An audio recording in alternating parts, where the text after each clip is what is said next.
Welcome to day 3 of our overlapping ribbon project. So today I'm going to show you how to do the shading and cut you guys loose. In the classes prior, we learned how to draw out the ribbons. We learned some twists and corkscrews and overlaps. Then we traced them with the fine point Sharpie marker. Last class, we colored in the background with the black Sharpie marker. Something I did want to point out to you, the reason that I am so particular about you making your ribbons thick, do you see this overlap here? The line of the Sharpie marker itself has a thickness. So when you do a twist or something like that, when you color in the background, you almost lose the thinness of your ribbon because the thickness of the Sharpie marker line, if that makes any sense. So if this is too close together, your ribbons are gonna be really, really tiny popping off of that black background. So you need to have a thickness to your ribbons. I told you that I was going to allow you to shade this as you like. Mine's gonna end up looking a little crazy because I'm gonna demonstrate all these different techniques with you. We did do this with the shading on the spheres with pen and ink. This one right here is an example of primarily hatching, but I also have cross hatching happening on my ribbons to give it different values. So it's really difficult to make this completely in hatching. So the options that you are going to have for your shading are going to be cross hatching, scumbling, and stippling. And you're going to be doing this with an ultra fine point Sharpie marker. All right, without further ado, let's learn how to do some of this stuff. I'm gonna zoom in. Let's first talk about cross hatching because it's kind of right here for us. So anywhere that there is an overlap, where this ribbon is crossing on top of this ribbon, or a twist, or something is in front of the other, like the back of this banner is in front of this ribbon, which is behind this. So there's a lot going on there. So for cross hatching, I'm gonna zoom way in here. Let me just demonstrate over here first. You are going to make hashes that start at the point where they overlap and follow in the direction of your ribbon. And you're just flicking out. I almost sometimes call these like cat whiskers. If you look very closely, let me show you just like right here. If you look really closely at the stroke that my pen is creating, there's almost like a ball and it tapers out and gets thin. It's really hard to not have that happen. So there is a thickness to the stroke that I am creating here. That needs to be touching the line of the ribbon on top of it. So I'm going to continue doing that. And I'm doing some long, I'm doing some short. All right, so I've created, if I zoom out,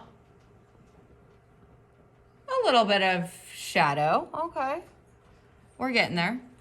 Let's make it better though. Now I'm going to go in not a completely opposite direction, but I'm going to switch directions and I'm going to flick shorter lines. And you can choose which direction you do these. And the layering of my hatching is making this look like a lighter value and this look like a darker value. And then the actual line of the ribbon is creating the darkest shadow. If I wanted to, I could come back in and do even shorter hatches.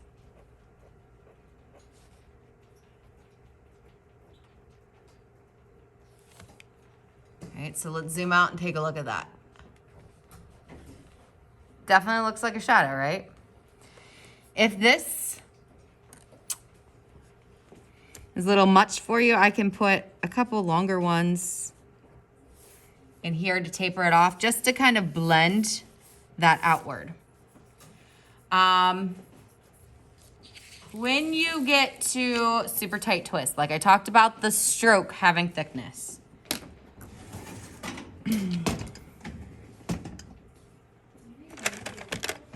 I am going to pull out a handful of Prismacolor white pencils just for you to almost put the thickness of that ribbon back in. So you can see it. It's not super duper noticeable, but it just gives you that line back. Okay. You only need this a handful of areas on my composition. I have another one over here. So I'm just gonna kind of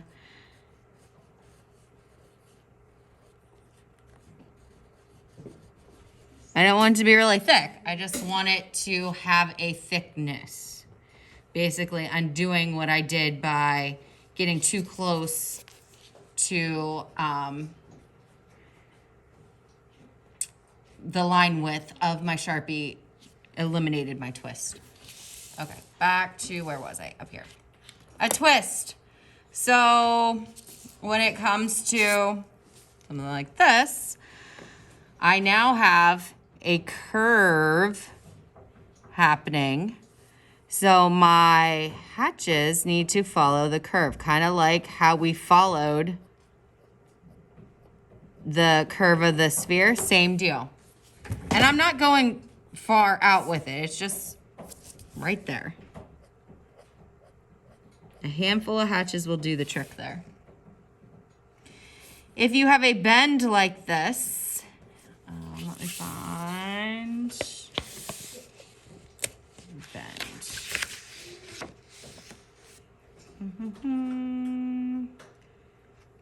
Okay.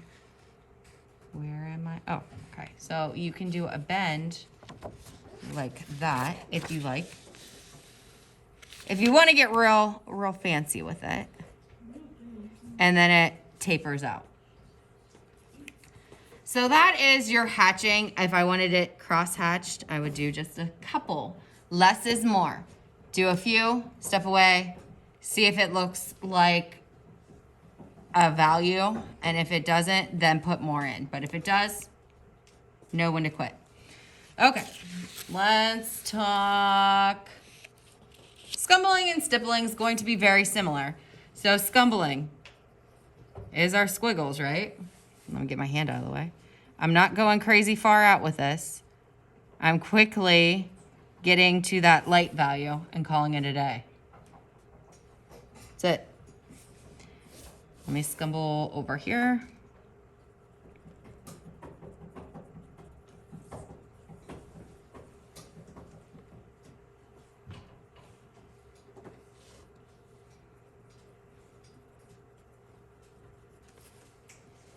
Just a little bit will do the trick there.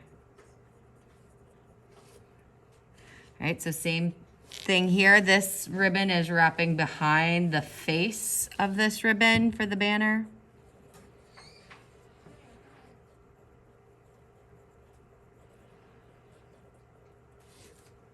Like so. Now, it doesn't matter if you're doing scumbling, stippling, or cross-hatching. If you have a banner, you are going to put your values in both the top and bottom, maybe a little bit in the middle.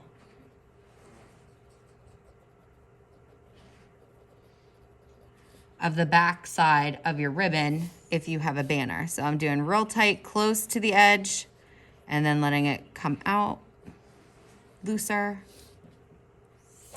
Right, so the same thing with stippling would be, oh boy. I'm gonna try to do this fast. close together.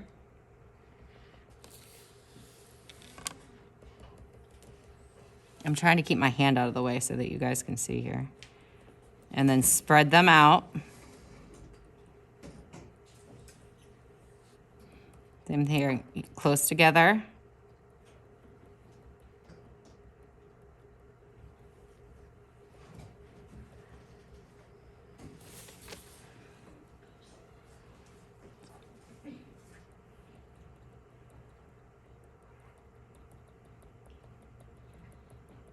And spread them out.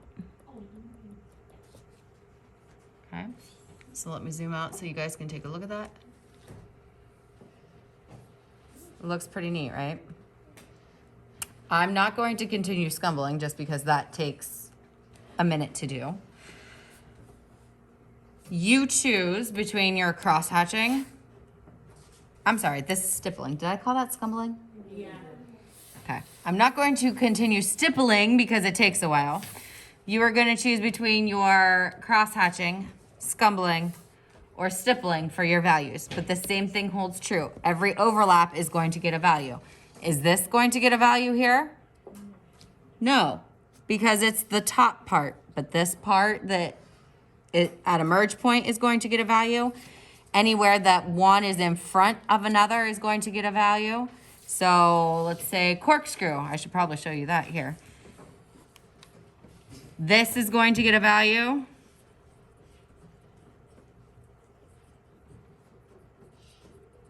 This is going to get a value. Or a shadow added. Over here, this will also have a shadow.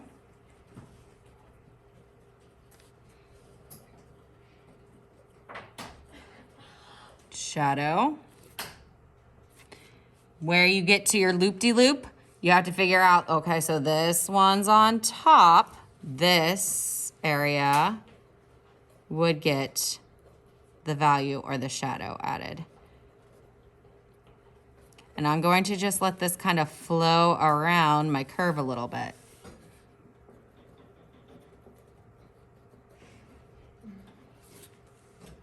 All right.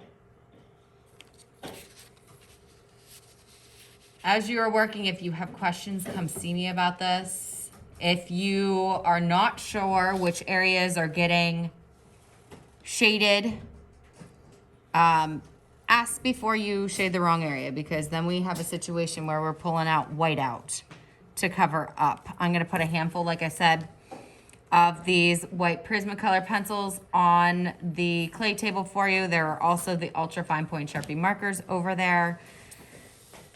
You are going to pick one of the three techniques and stick with it. Do not do what I did and have all three on your same paper. Pick one and go with it. Whichever you think you are strongest at.